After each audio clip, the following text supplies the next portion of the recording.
بسم اللہ الرحمن الرحیم۔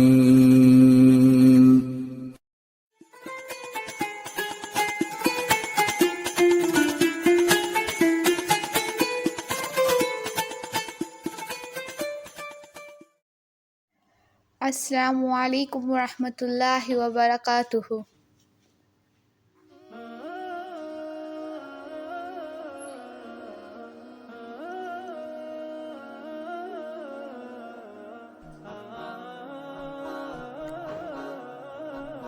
جس روز رسول اللہ صلی اللہ علیہ وسلم غزوہ خندق سے واپس تشریف لائے، اسی روز ظہر کے وقت جبکہ آپ حضرت ام سلمہ رضی اللہ تعالی عنہا کے مکان میں غسل فرما رہے تھے، حضرت جبرائیل علیہ السلام تشریف لائے اور فرمایا، کیا آپ نے ہتھیار رکھ دیے؟ حالانکہ ابھی فرشتوں نے ہتھیار نہیں رکھے، اور میں بھی قوم بنو قریظہ کا تعاقب کر کے بس واپس چلا آ رہا ہوں، اٹھیے اور اپنے رفقا کو لے کر بنو قریظہ کا رخ کیجیے، میں آگے آگے جا رہا ہوں، ان کے قلعوں میں زلزلہ برپا کروں گا اور ان کے دلوں میں رعب و دہشت ڈالوں گا۔ یہ کہہ کر حضرت جبرائیل علیہ السلام فرشتوں کے جلو میں روانہ ہو گئے۔ ادھر رسول اللہ صلی اللہ علیہ وسلم نے ایک صحابی سے منادی کروائی کہ جو شخص سماوات پر قائم ہے وہ عصر کی نماز بنو قریظہ ہی میں پڑھے۔ اس کے بعد مدینے کا انتظام حضرت ابن ام مکتوم رضی اللہ تعالیٰ عنہ کو سونپا اور حضرت علی رضی اللہ تعالیٰ عنہ کو جنگ کا علم دے کر آگے روانہ فرما دیا۔ وہ بنو قریظہ کے قلعوں کے قریب پہنچے تو بنو قریظہ نے رسول اللہ صلی اللہ علیہ وسلم پر گالیوں کی بچھاڑ کر دی۔ اتنے میں رسول اللہ صلی اللہ علیہ وسلم بھی مہاجرین و انصار کے جلو میں روانہ ہو چکے۔ آپ نے بنو قریظہ کے دیار میں پہنچ کر انا نامی ایک کنویں پر نزول فرمایا۔ عام مسلمانوں نے بھی لڑائی کا اعلان سن کر فوراً دیار بنی قریظہ کا رخ کیا۔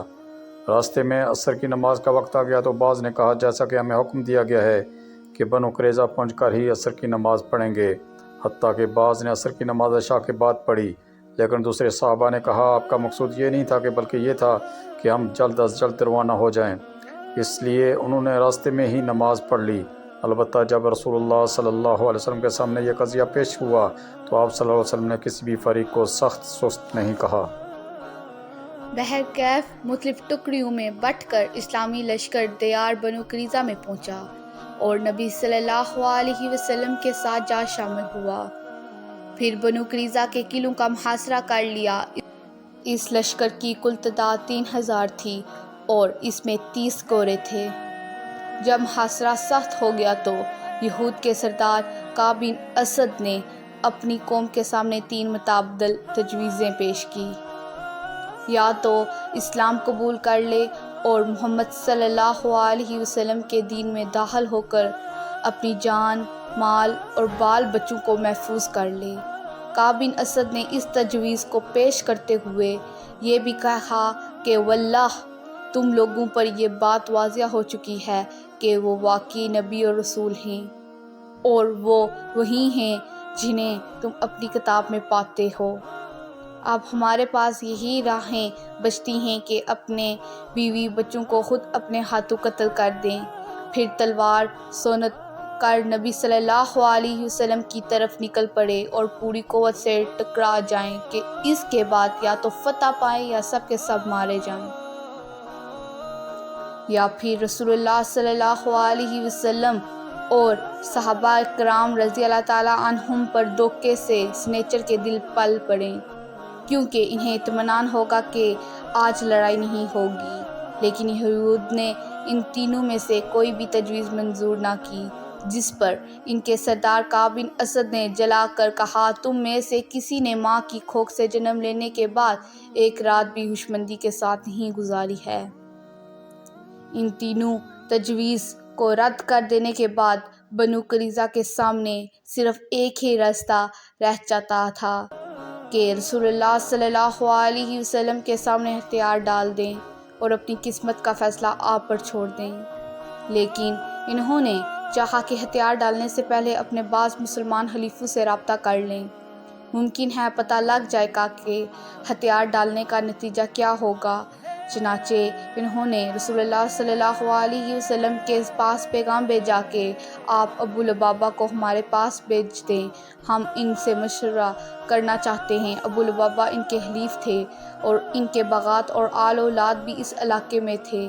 جب ابو لبابہ وہاں پہنچے تو مرد حضرات انہیں دیکھ کر ان کی طرف دوڑ پڑے اور عورتوں اور بچے ان کے سامنے دارے مار مار کر رونے لگے۔ اس کیفیت کو دیکھ کر حضرت ابو لبابہ رضی اللہ تعالیٰ عنہ پر رکعت طاری ہو گئی۔ یہود نے کہا، ابو لبابہ رضی اللہ تعالیٰ عنہ، کیا آپ مناسب سمجھتے ہیں کہ ہم محمد صلی اللہ علیہ وسلم کے فیصلے پر ہتھیار ڈال دیں؟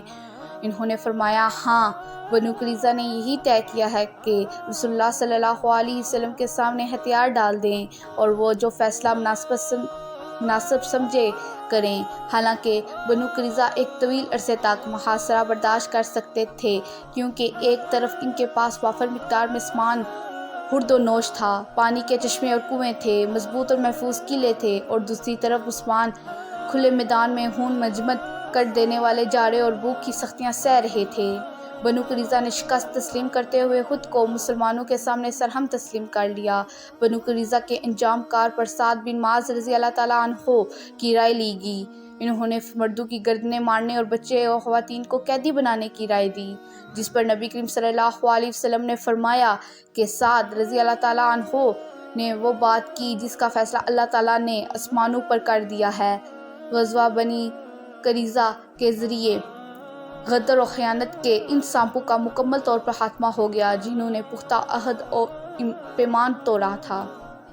جب بنو قریظہ کی سرزمین پر یہودیت کی سازشوں کا صفایا کر دیا گیا اور اسلام کے مجاہدین کو نصرت نصیب ہو چکی تو بندہ صالحہ حضرت سعد بن معاذ رضی اللہ تعالیٰ عنہ کی اس دعا کی قبولیت کے ظہور کا وقت آ گیا، جس کا ذکر غزوہ احزاب کے دوران آ چکا ہے۔ چنانچہ ان کا زخم پھوٹ گیا۔ اس وقت وہ مسجد نبوی میں تھے۔ نبی صلی اللہ علیہ وسلم نے ان کے لیے وہی خیمہ لگوا دیا تھا تاکہ قریب ہی سے ان کی عیادت کر لیا کریں۔ حضرت جابر رضی اللہ تعالیٰ عنہ سے مروی ہے کہ رسول اللہ صلی اللہ علیہ وسلم نے فرمایا کہ سعد بن معاذ رضی اللہ تعالیٰ عنہ کی موت سے رحمان کا عرش ہل گیا۔ تو امام ترمذی نے حضرت انس رضی اللہ تعالیٰ عنہ سے ایک حدیث روایت کی ہے اور اسے صحیح بھی قرار دیا ہے کہ جب حضرت سعد بن معاذ رضی اللہ تعالیٰ عنہ کا جنازہ اٹھایا گیا تو منافقین نے کہا، ان کا جنازہ کسی قدر ہلکا ہے۔ رسول اللہ صلی اللہ علیہ وسلم نے فرمایا، اسے فرشتے اٹھائے ہوئے تھے۔